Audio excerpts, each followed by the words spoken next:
Hi, I'm Darrin Peppard. Welcome to the Leaning into Leadership Podcast, the podcast dedicated to today's hardworking leader.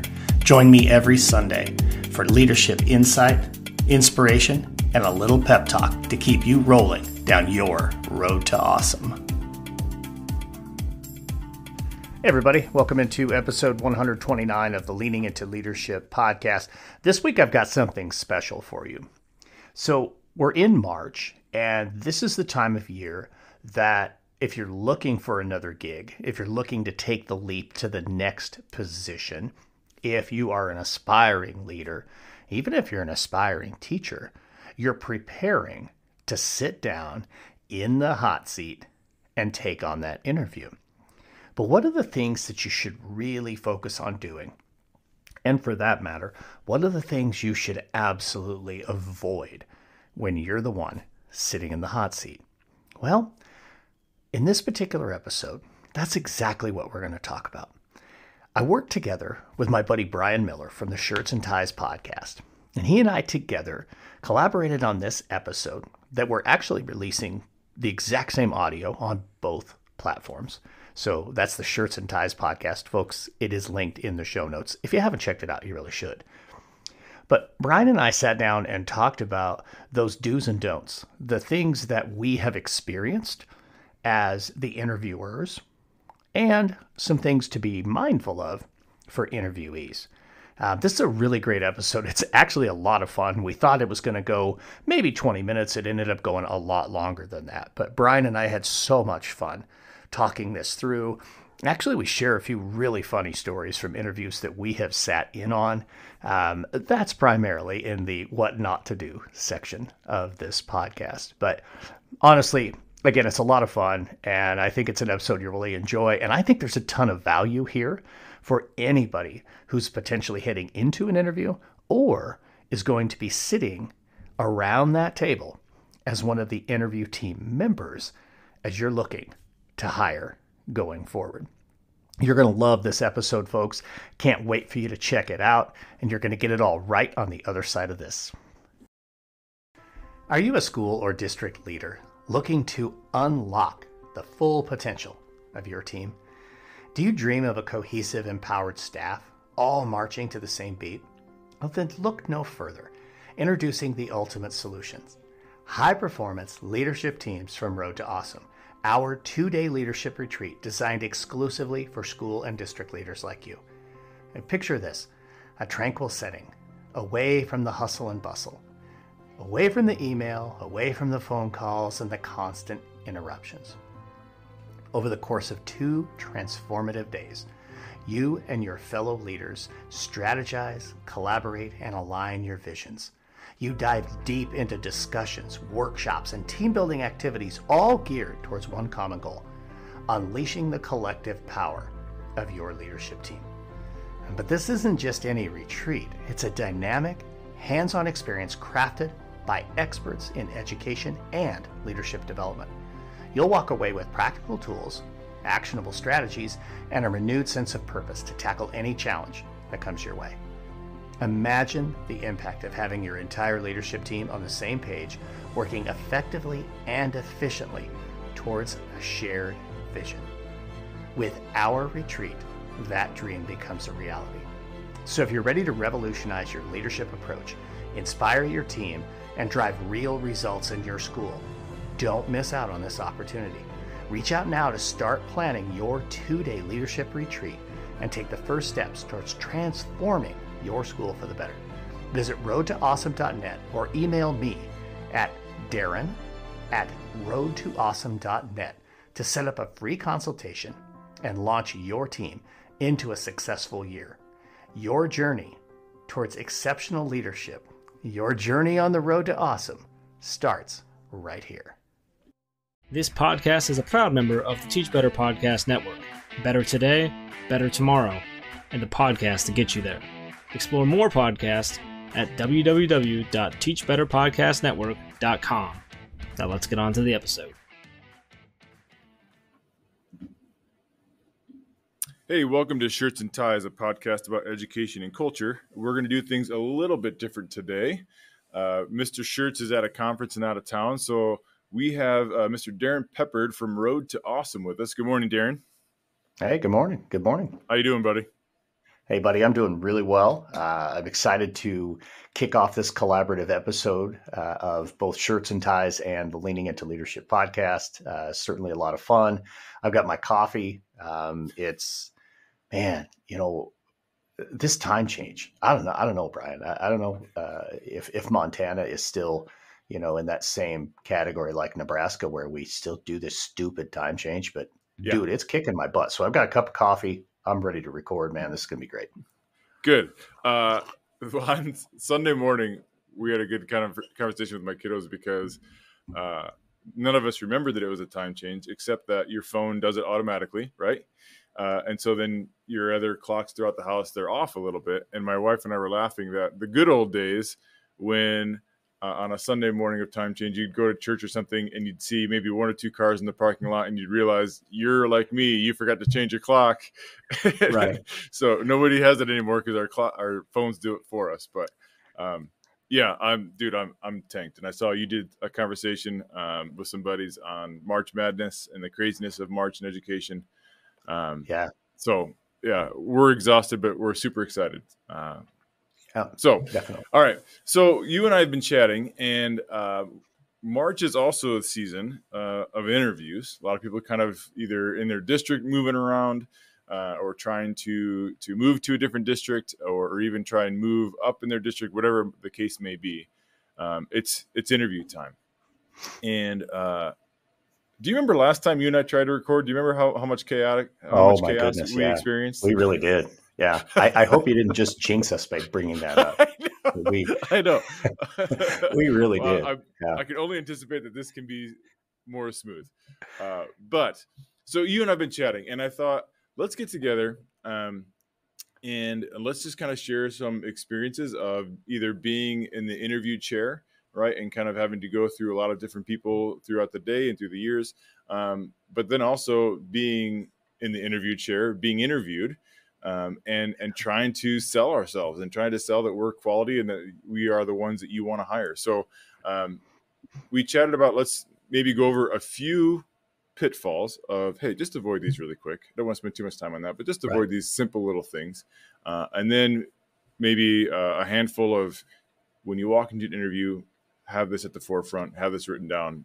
You need to do this. How does that sound?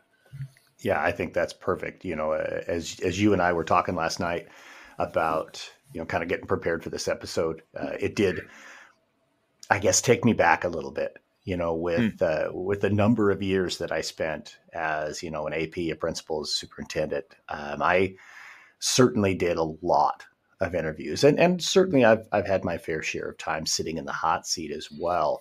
But I found myself reflecting on a handful of those interviews that were just absolute train wrecks, right? And I think the, don't do this, when you bring that up, Brian, it makes me think of a handful of those interviews where they're so bad that you want more than anything to just text a few people around the table and just like, how do we get out of this? This is just so bad.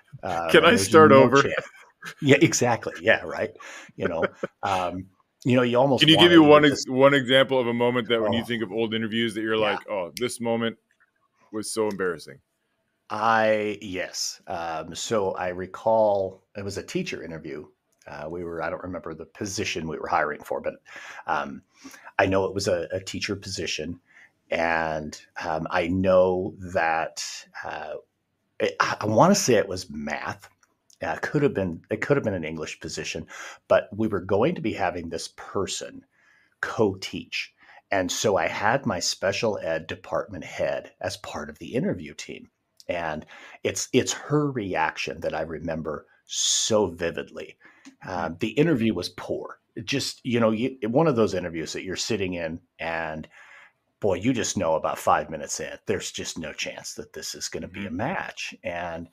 But you maintain as much professional decorum as you can. And, hey, everything is good. And, but we get to the end, right? And I know we'll talk about this eventually in a much more positive way. But when you're asked that question, when you're the one in the hot seat, and we ask as the interviewers, hey, what are questions you have for us? So, Brian, there's an absolute do not as your first question, right? And it's in your head right now. But this guy went there, and he went there in just the worst possible way. And the reaction my special ed department had was unreal. The question, by the way, folks, is how much you going to pay me? That's where he went on question one.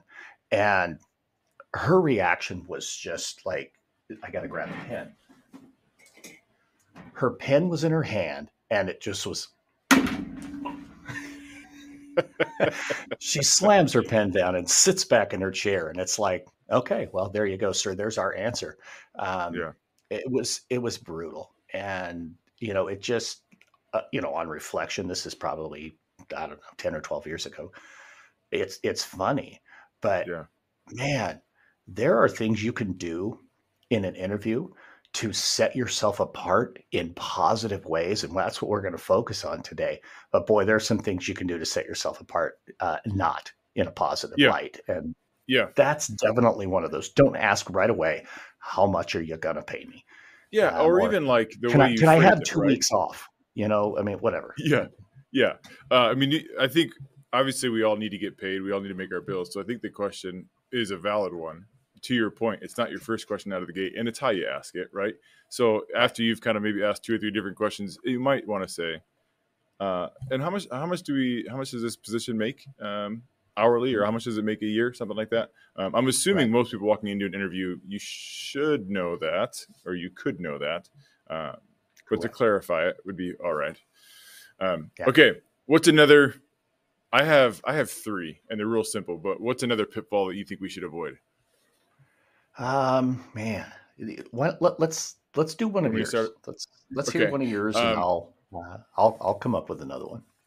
I have 3, and one of them is remember you have one interview. Those sitting in the other seats have multiple that they need to sit through throughout the day, and so I hear it pretty consistently. And then when I'm sitting in the other side of the table, the stories that go on forever, or the answer that goes on forever. And it's just, if I'm looking at my clock, or I'm, we have to get through these questions, or you've spent 5 minutes on this question, especially if you're later in the day, unfortunately, that's either a positive or a negative. Right. They've been there for a while. They need a coffee. They need to go to the bathroom. They've asked the same question 5 times. It's okay to be lengthy on maybe 1 or 2, but for the most part, just give them a quick hook that they can hang an answer onto and then move on. It's almost better. Would you agree that it's almost better to be too short than too long? I would, yes. And I actually really like how you said that, Brian. I think it's okay to go long on 1 or 2, not really long, but just a bit over the threshold. I actually used to, on our interview questions, because we ran into this, we started putting the, like in parentheses, 3 to 5 minutes, like behind the question. You give them a copy of the questions and that kind of thing, but that way to kind of frame it for them. But I think, if you can just be real succinct, right to the point, if you're prepared, you should be able to answer questions in a reasonable amount of time and not just ramble. Does rambling, I'm assuming the answer is yes. It comes across as they're searching for an answer. They don't really know. Yep. Fake it till you make it. Don't do that in an interview. Yeah. Okay, good. That's one of my pitfalls. Do we just to go through mine, or do you have one you want to add? Go ahead and go with one more. I do have one I want to add, but I want to hear one more from you first. Okay.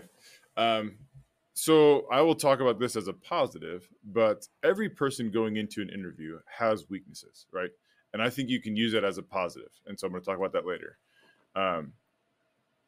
In one of the train wrecks that I was fortunate enough to sit in, and I wasn't being interviewed, but I was one of the interviewees or interviewers, is for some reason, and it was a nervous tick, right? But for some reason, they had a weakness, and they kept highlighting it. And they kept highlighting it by saying something like, I don't know. I've never been in a classroom, or I don't know. Like, I don't know. And they kind of kept bringing us back to this idea that they didn't know. And so sometimes that's just a nervousness if we are fully aware of this gap in our resume. But address it for sure. We have to address our weaknesses. We have to address where we're not perfect. But don't consistently remind us of it, because then that's the narrative. So hit it, move on, or hit it in a positive way and then move on. But don't spend too much time highlighting your weaknesses. Yeah, I think that's 100% on point right there. I really do. It's a simple one, but I'm sure you've noticed for some reason people tend to do it. Yeah. Don't keep dragging us back to it. I think that's a good one. Here, I'm gonna give you one, and it's similar but dissimilar. So if you are the interviewee and you're interviewing in a building or a district where you're a known commodity, don't assume everybody knows about you.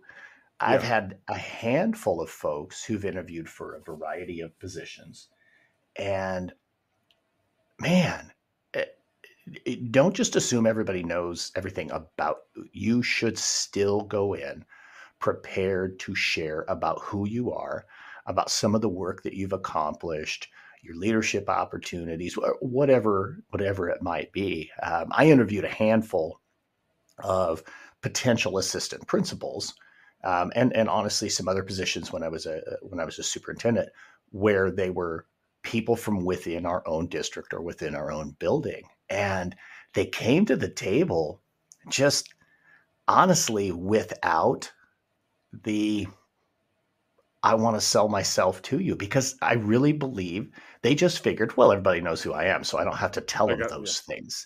Yeah, you need to bring that to the table. Don't assume people know you and about you simply because you've been in that system. That's a really good point. I appreciate that. I've been in an interview before where the gentleman, I think he thought he had it, and I think he thought he had it because he knew everyone at the table, and he came across as blah, really, just blah. Yeah. Like, not terrible, but just blah. And that's a really, really good point. So thank you. Yeah. Okay, here's my last one. Just a little bit. Let me expand just a little bit on that one, because what you just said really kind of struck a chord. There was an interview that we were doing for for a director position, and it was an internal candidate.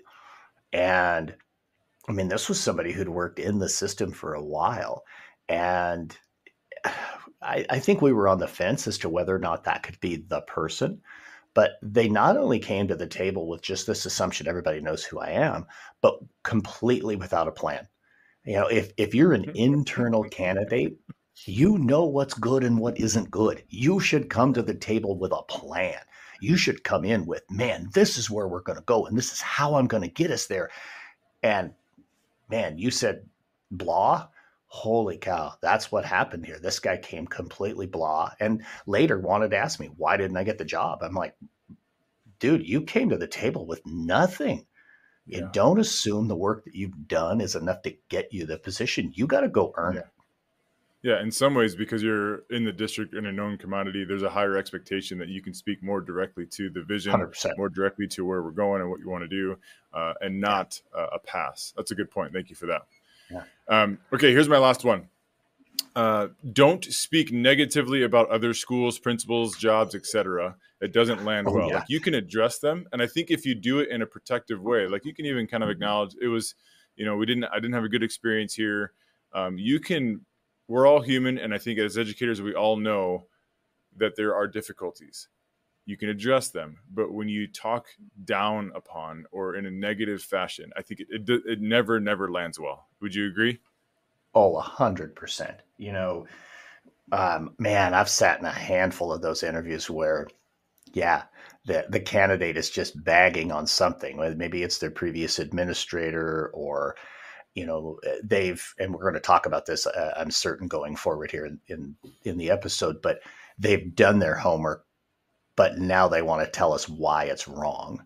The work that is being done in the district, or a specific initiative, or something where, they just really go really dark in the interview. And, don't air your dirty laundry in an interview. Yeah. Let's just say it that way. Because nobody wants to bring that kind of drama onto their team.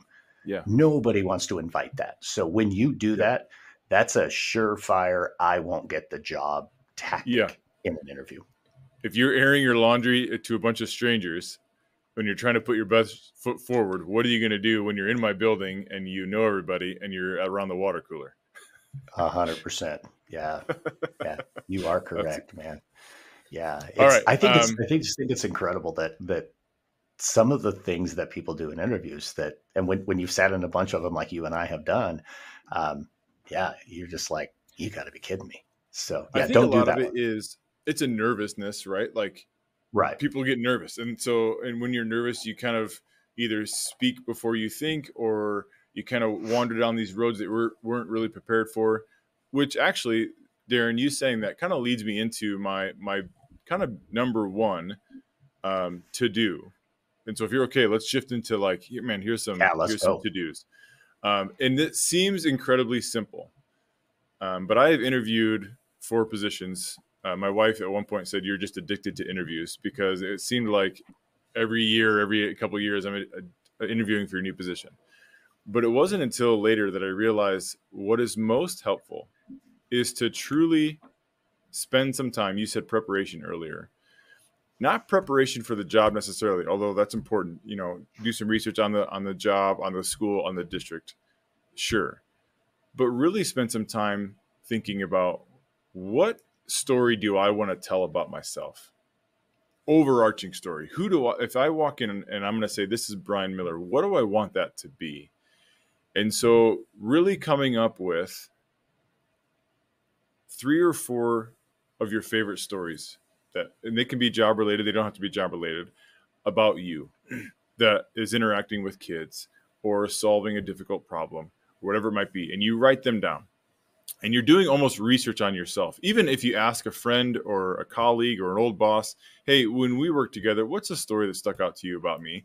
And you write those down, because you want to say, when I walk out of this room, what's a word or 2 they're going to say about Brian Miller, right? He's a man that loves students, and he will do everything for students. Great. I want that to be it.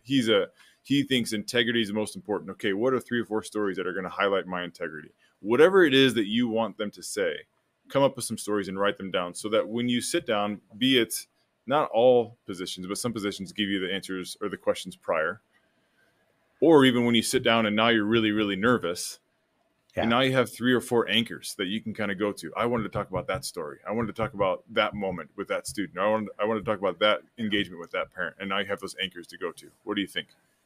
Oh, I think that's so very good. And I love that you used the word anchor, because that was like right in my head was, if you have those 2 or 3 anchor stories, those are those pieces, like you said, that can really deliver. This is who I am. This is what I'm really all about.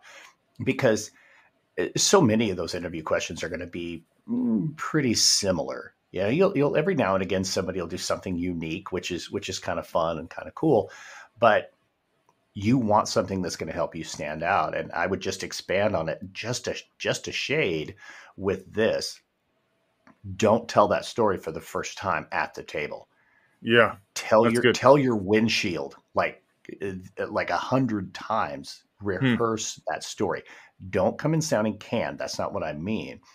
But the more you've told the story, the more comfortable that story will be. So be well prepared to tell that story. I think that that's goes back piece. To our. Go ahead. That goes back to our too long of an answer, right? So if you have 2 or 3 stories that you say, okay, when I have an opportunity to tell this story, that's going to be my little bit longer answer.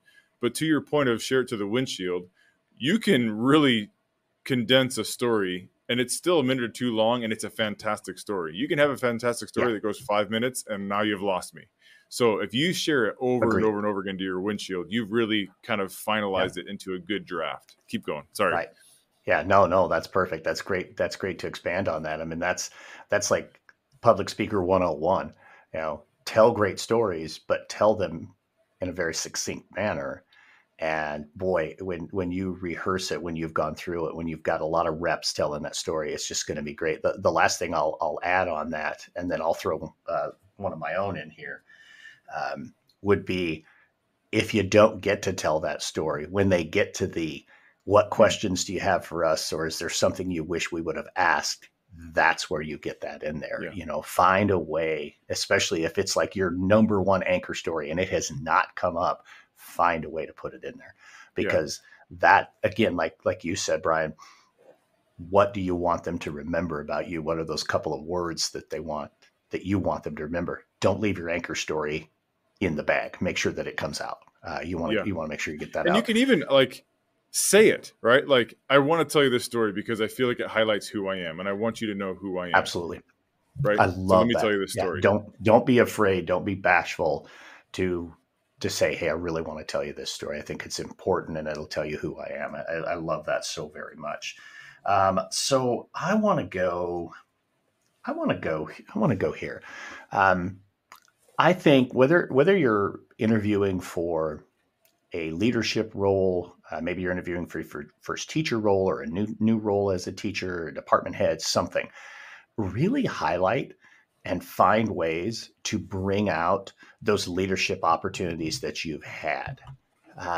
It's one thing to talk about experience in the classroom, but I think there's also what I'm looking for as the interviewer, regardless the role, I want to know that you're somebody who can step up and grow into a leadership role, whether I'm hiring you to be an assistant principal or I'm hiring you as a teacher.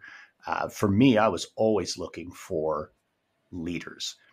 And I mean, I fully believe that in the classroom, you're a leader, on the court, on the field, or in, some type of actual labeled leadership role, you're a leader. So identify, and this goes back to, having those anchor stories, but what are some things you've done to take on leadership responsibility? And maybe that's you've been part of a committee. Maybe that's, you've, been part of an interview team. I mean, whatever it might be. And it can be non-educational too, right? Yes, 100%, because that talks about you as the individual, not necessarily about, the specific role. I want to know that you're somebody who can be a leader on my campus, and that I, over time can help grow you as a leader and help you be that go-to person for some part of what we're doing. Because the bottom line is, whether I'm, leading a district or I'm leading a building, it's about the compelling vision that I have for the building, for the district. And I'm looking for people who are going to fit specific roles, not just whatever the title is. I need somebody who can come be a leader. So make sure you're really highlighting leadership experiences that you have had, leadership opportunities that you've taken advantage of. So Darrin, go ahead. I really like that. You got a thought on that one? Yeah, I like that a lot, because you're interviewing. So I'm going to say, let's say you're interviewing for a middle school English position. You are in that seat interviewing for a middle school English position, but you are also interviewing for the building itself. And so when you talk about, here's the things that I can do, here's the leadership positions I have, me, the principal, you, the superintendent, we're looking at you and saying, yes, I want you to teach English to my kids, but what else can you offer us? What else can you bring to the table? And maybe you have an experience that, you've sat in interviews before where somebody says something and two people will look across the table and eye each other up because they're both thinking the same thing. Like, we've been talking about that. We've been wanting to do that. Maybe this can be our person. Yeah. Right. So when you give yourself this holistic, I love that concept of, we're not asking you to become a principal or become a superintendent, but we are asking you to be a leader. And so how can you lead in our building in some capacity? Right. Whether it be an initiative or a project. I love that idea. So that's good. Thank you for that. Yeah, absolutely. Yeah. What do you got? You're up next, man. Okay. This comes from a mutual friend of ours, Jeff Springer. So when I was interviewing for shout my out current to Jeff position, Springer. Yeah. Good dude. I was interviewing for this position, my North Middle School position. And I was kind of rustling through kind of all of what we're talking about, right? Like writing down stories. Who do I want to be? How do I want to do this? How do I set myself apart? Those kinds of things. And as I was honestly on the ledge and maybe walking back a little bit of some ideas that I had, I got a text from Jeff Springer the morning of, and all it said was, be full throttle Miller. And I was like, that's it. Okay, be full throttle you, right? So when you walk into an interview, I think there is this fear that we don't want to maybe rock the boat too much or be embarrassed or try and do something too innovative. But we almost want to walk. There's like this tendency to want to walk in the crowd of other interviews.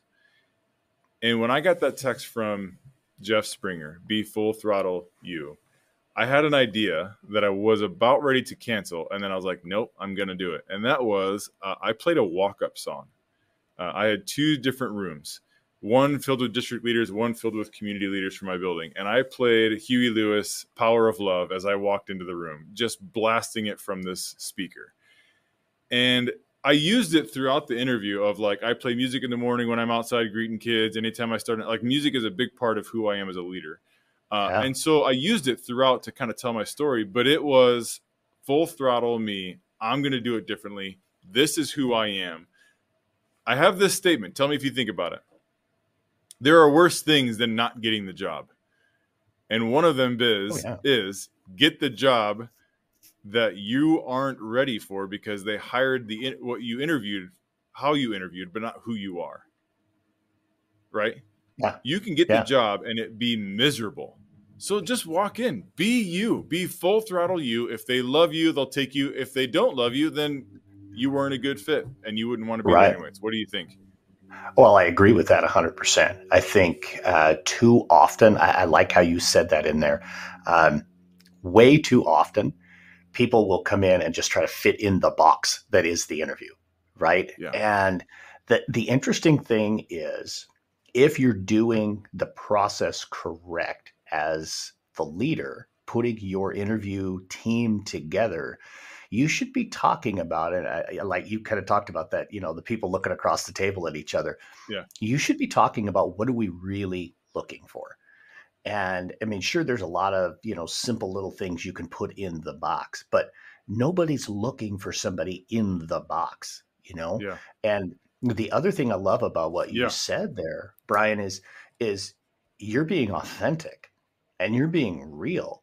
And nobody wants to be hired in a role where they can't go be themselves. And so, you showing up with walk-up music was going to do one of 2 things. Either it was going to make you stand out. Well, it was going to make you stand out no matter what. But it was either going to make you stand out in a way where they're like, wow, this is the energy we need in our school. Or, yikes, it's not the dude we want. Either way, you're right. It's good because if you aren't going to be the right fit, that's the right time to learn about that. Don't learn about it 6 months into the job or a year into the job. You want to know, like from the word go, from in the interview, this is not, going to be a fit. And I think that'll take me to, this isn't where I was going to go, but I'm going to make this my next one. You hear it quite frequently, but I think in all seriousness, view your interview as a 2-way street. This isn't just about, are you a fit for them, but are they a fit for you? When you make a decision to take a different job, I mean, you're uprooting your life, whether you're moving across the country or you're moving 40 feet down the hallway, like when I moved from being an assistant principal to principal in the same building. Either way, there's some uprooting that takes place there. So you really should approach an interview as, this is a 2-way street. Are we, it's almost like a blind date. Are we going to continue this relationship or is this a one-time, hey, nice to see you. Thanks for the cup of coffee, or well, actually probably a bottle of water. And, and I'm out. Right. I just think that's really, really important. The last job interview that I sat in on, or that I was in the hot seat. So as I was leaving my superintendency and jumping into this role, I flirted with one other position. I actually did. I interviewed for a high school principal job because I know you know this about me. I identify as a recovering high school principal and always Yeah. will. And as I was leaving the superintendency, I toyed with that idea and I interviewed for one position. I was a finalist. I ultimately bowed out right at the very end. But I remember sitting in this interview wondering, is this the place I want to be? And my decision not to move forward there had nothing to do with the community or the school. It was really the draw to what I'm doing now. This is my opportunity. This is what I want to do. But it was interesting sitting in that interview and reflecting on, is this a good fit in both directions? And it takes me back to a quote that I want to share with you.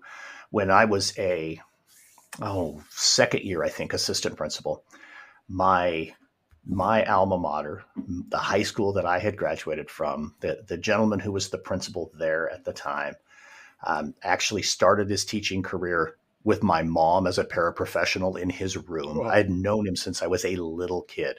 And he reached out to me and said, I'm going to have an assistant principal job open. I want you to apply. And here I am debating, back and forth. Boy, do I apply? And what do I do? I'm talking to my wife. I'm talking with my daughter. Man, do we want to move back to, my hometown? What do we?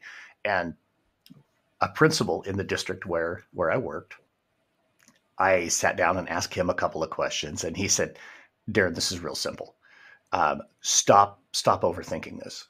There's no decision to be made until they offer you the job. So be willing to put yourself out there, be willing to go ahead and apply, because until they offer you the job, this is just an opportunity to learn more about yourself. I love that you talked about how you seem to do a lot of interviews. It's a great opportunity to rediscover yourself, to learn more, evaluate yourself. Yeah, exactly. And see what else is out there. So that's, I guess that was 2 for 1 right there. Don't live inside the box, and make sure that you're willing to see that interview as a two-way street. I think it's huge. Yeah.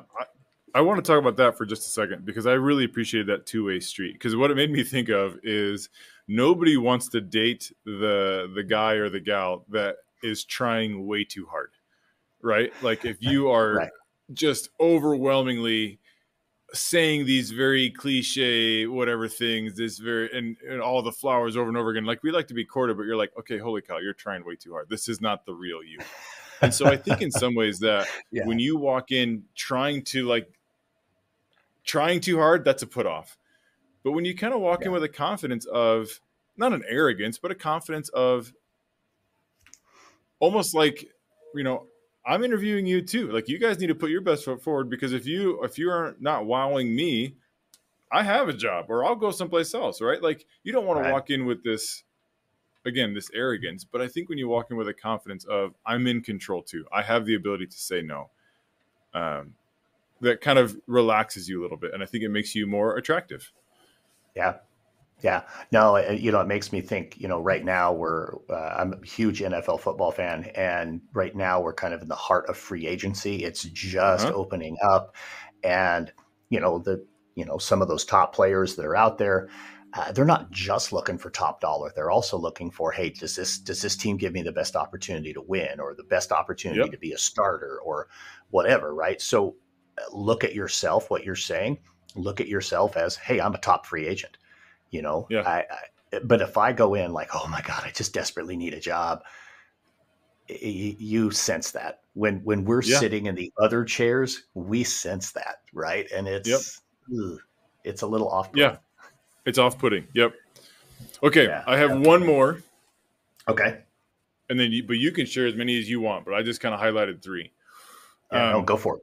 And so this is kind of goes back to my earlier don'ts when I talked about weaknesses.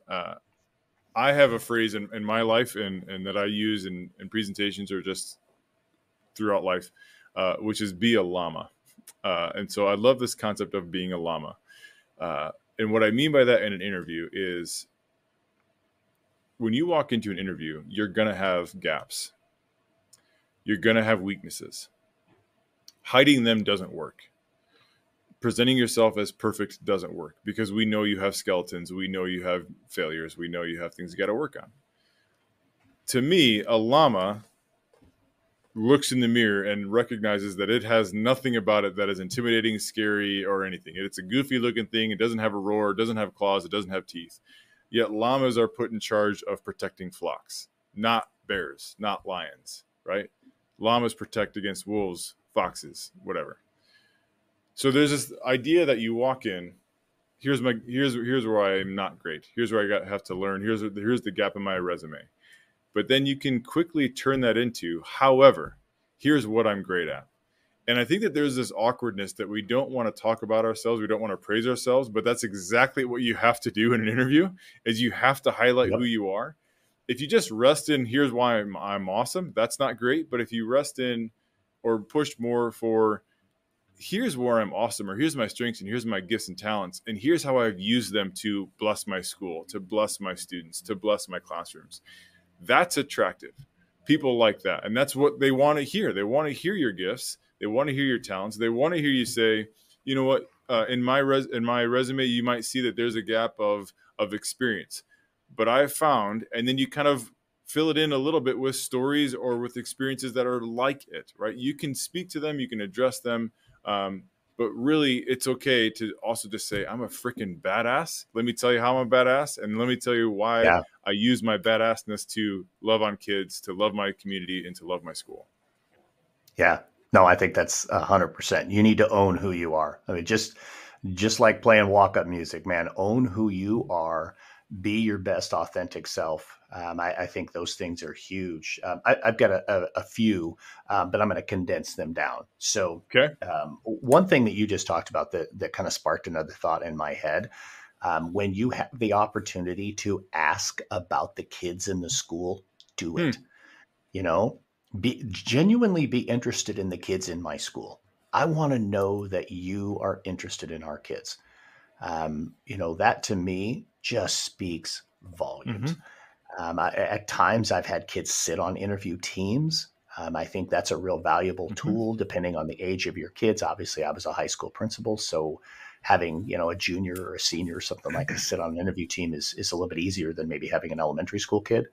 But I want to know that you're curious about our kids. I really do. So I think that's one that just kind of stood out.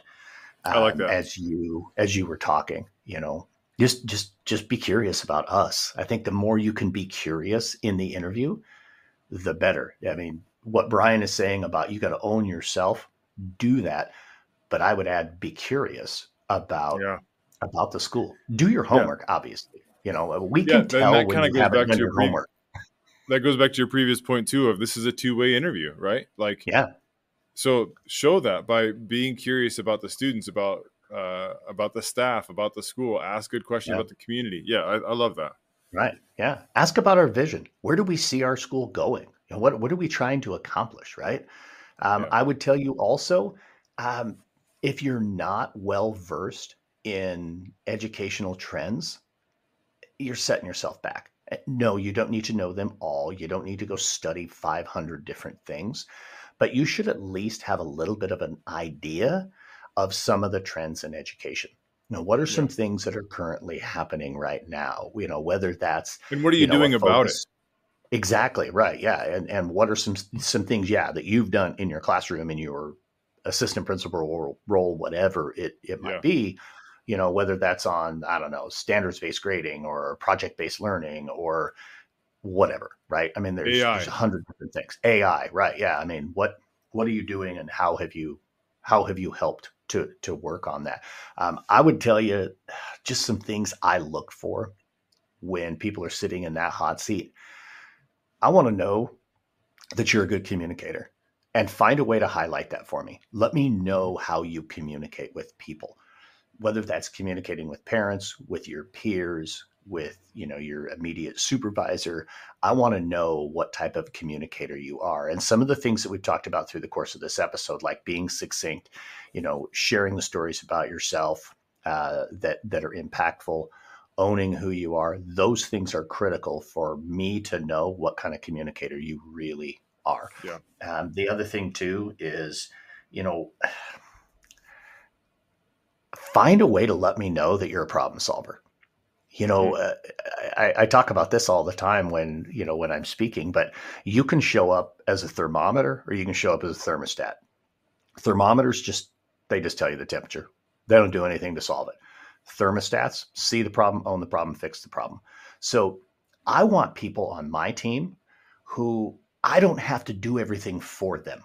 If I have to solve all of your problems, that takes me away from the work that I'm supposed to be doing. I want to know that you have initiative to try to help solve problems. So find a way to maybe highlight something that you have done. And this goes back maybe to what I talked about with, with demonstrating your leadership, opportunities. Yeah. But if you can share with me a way that you proactively try to solve problems, holy cow, I'm telling you right now, that's going to leap you to the top of the line for me. Yeah.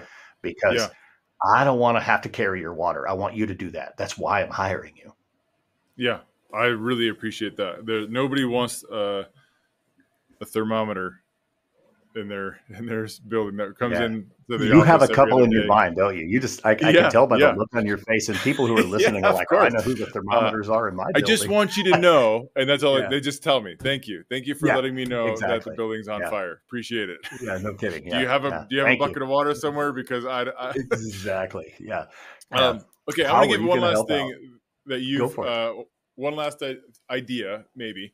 And then on the Schurtz Ties show, what we do is we end it with a takeaway. So I'll give you some time to think about what's one takeaway from the episode. Yeah. But I'm really big on, especially in this digital age, tangibleness, making things tangible. And how can you do that in an interview? I do think that's what stories do, right? They make you tangible. Outside of that actual space, they can visualize you in a classroom, they can visualize you in their building or in their district. So stories kind of give some tangibleness, but also like give them actually something tangible if possible. At times it can be, and this one's a little bit maybe cliche, but it still works. A real simple portfolio of sorts, or a page or two of just pictures, no words really, just pictures that you can just say, hey guys, as I'm doing the interview, I'm just going to pass these around, and it's pictures of you maybe with your family or doing stuff in your classrooms, but it's then again something tangible that they can see. This is what you look like as you're teaching. I've also seen people give like little figurines that, like, for example, if you're going to say like a llama, right? You might just go spend $40 and you buy little llamas that you say, I'm going to leave this with you. And you just kind of, it's a tangible reminder that, remember the llama guy is sitting on their desk. It just anchors them to you. And for me, even like, I'm not saying that you do this because it has to be your personality. But my song was a tangible thing. Like the next day, I haven't even been offered the job yet. But the next day I pull up at a district office for a different meeting, because I got the job in the same district. And one of the guys that was in my interview pulls up next to me and he's blaring that song. And he just kind of looks at me and he turns the song up, right? But now anytime somebody hears that song, they think of that interview, right? It's a tangible thing that just connects people to you. Whatever that looks like for you, I don't know. Try and make something tangible in this very intangible interview. I love that so much. I really do. I can even just like picture that, somebody rolling up with a little Huey Lewis cranking up and looking right at you like, right there, man, right there. Yeah, it was so fun. You got me with this. Yeah. Oh, that's fantastic. All right. Anything else you got, or do you want to wrap it up? Oh man. I think we're probably good there. I could probably throw another 10 or 12 things out there, but it would be going against what we talked about earlier with just be succinct. So no, sure. I think we're good right there. So I'm probably ready with my takeaway whenever you are. Okay. Just really quick, I am going to put all these in some sort of document that I'll put a link in the show notes for anybody if they want to look at it, download it, whatever it is. We'll just kind of put these in a tangible, succinct order. All right, Mr. Peppard, man, thanks for being on the show today. This really was fun. Yeah. I'm debating like canceling Casey and making this the Peppard Ties show. But he'll probably be honest. No, I miss my man Casey. No. what is one takeaway from the episode?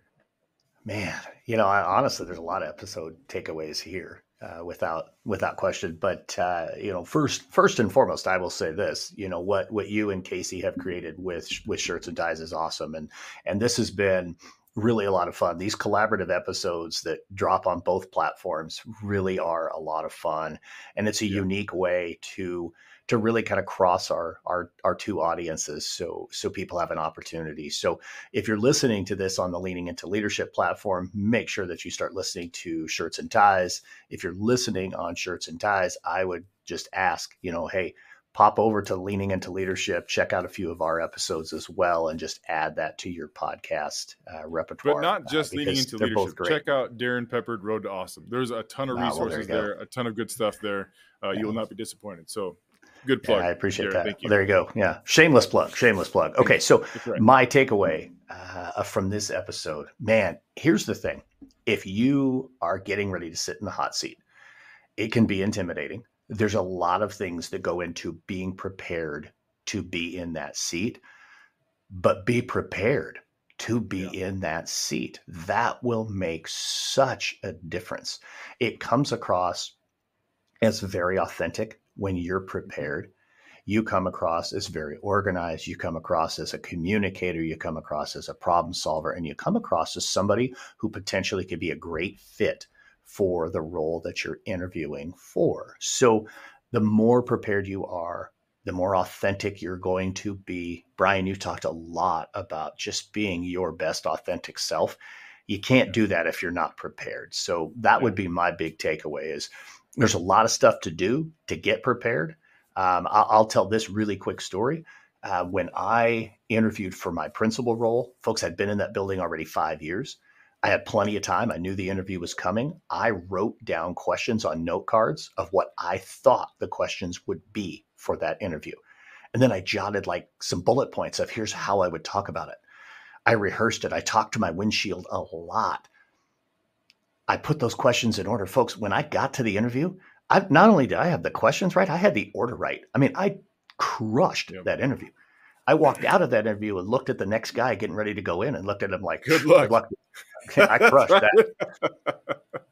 But I was authentic, I was real, and I was myself. And it was because I was extremely well prepared. So that's my big takeaway, Brian. It's interview season, folks. Get prepared, be ready, put your best self forward. And remember, there's no decision to be made until they offer you the job. Otherwise, you're just putting your best self forward. I like that.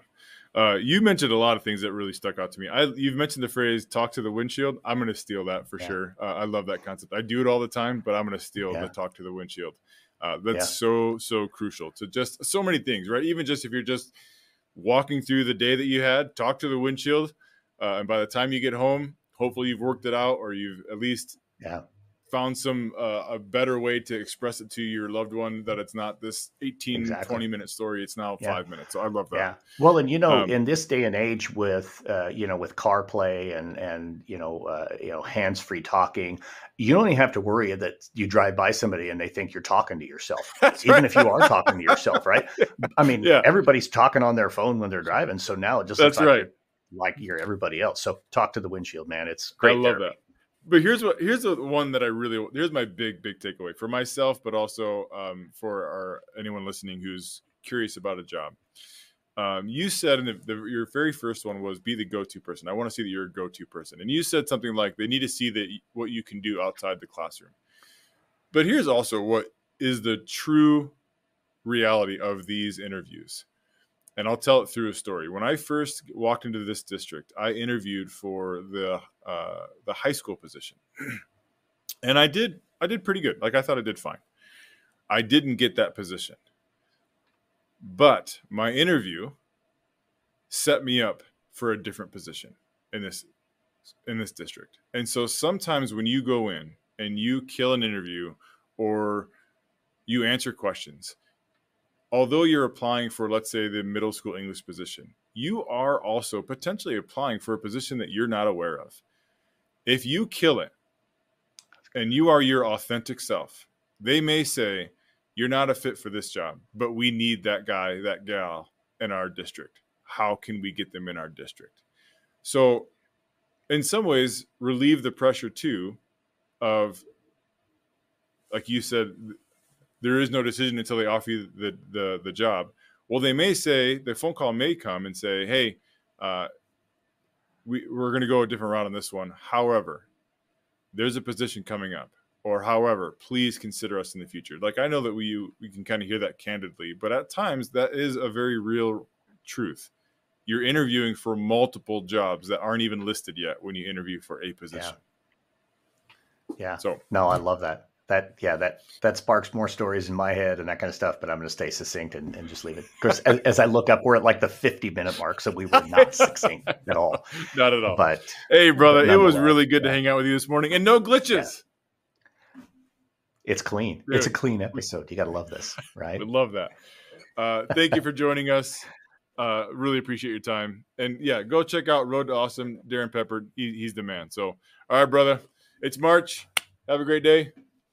We'll see you. Right on. Wow. That episode is loaded with gold, folks. Absolutely loaded with gold. Again, I cannot thank Brian enough for coming and doing that collaborative effort. Anytime I have an opportunity to do these collaborative podcasts, whether it's with Brian Martin with Teaching Champions, Joshua Stamper with Aspire to Lead. By the way, Joshua and I will be doing one again here fairly soon. And then certainly this one with Brian from Schurtz Ties. It just, to me, brings a different and unique perspective. It also, I think for you as the listener, you get the opportunity to hear two different people that typically are the host of their show. And we find ourselves sometimes grappling a little bit. In this particular episode, though, I really felt like Brian and I just had a great flow for how we went about this truly organic conversation over a cup of coffee early in the morning, and truly loved it. Hope you found the value in it that I believe that you will. And now it's time for a pep talk. So earlier this week, I was thinking about March Madness. Now, when this episode is dropping, it's actually Selection Sunday. This is the day when the men's and women's teams find out, did they make the big dance? Where will they be playing? Who do they have? What does their bracket look like? And all the rest of us start filling out our brackets to decide who's going to be crowned as the national champion in a handful of weeks. And actually, March Madness is descending on us right here in Omaha. We'll be hosting 2 rounds of the men's tournament here in downtown Omaha at the CHI Center. Kind of looking forward to that. It's going to be crazy. Not College World Series crazy, but it'll be crazy. But there's a different kind of March Madness in education, right? And you know what I'm talking about. It's all of those things, whether that's our standardized testing, or it's like here comes spring break, or just all kinds of other frenzies that are happening.